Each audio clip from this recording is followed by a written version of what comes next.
बांग्लादेश को इस्लामिक देश बनाने की योजना पर काम जारी है, लेकिन सेना इस राह में अब तक सबसे बड़ी बाधा बनी हुई है। यही वजह है कि अब यूनुस के राह के जिहादी तत्व आर्मी को निशाना बनाना शुरू कर चुके हैं। बांग्लादेश में मोहम्मद यूनुस के राज्य में देश की इस्लामिक मुल्क बनाने पर पूरे जोर शोर से काम चल रहा है। मोहम्मद यूनुस और उनके शासन पर इस्लामिक जिहादी तत्वों का प्रभुत्व है, जो अपने मिशन में लग गए हैं।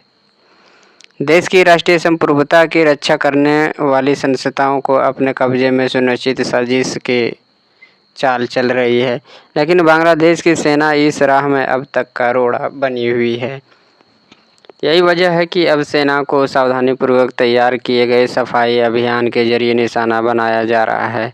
यूनुस शासन के अपने इशारों पर चलने वाली इस्लामी कट्टरपंथी मुल्क में बांग्लादेश की सेना को ईरान की रिवोल्यूशनरी गार्ड कोर की तहत इस्लामिक सैन्य व्यवस्था में बदलना चाहते हैं।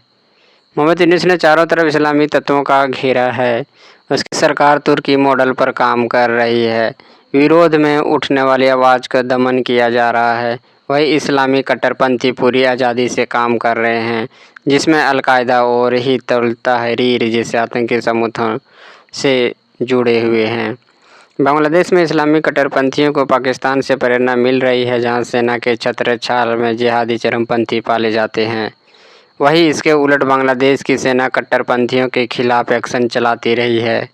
दशकों से बांग्लादेश का सेना खुफिया महानिदेशक के चरमपंथ के खिलाफ ढाल बना रहा है। इसे United liberation front of Assam के प्रशिक्षण शिविरों को नष्ट कर दिया।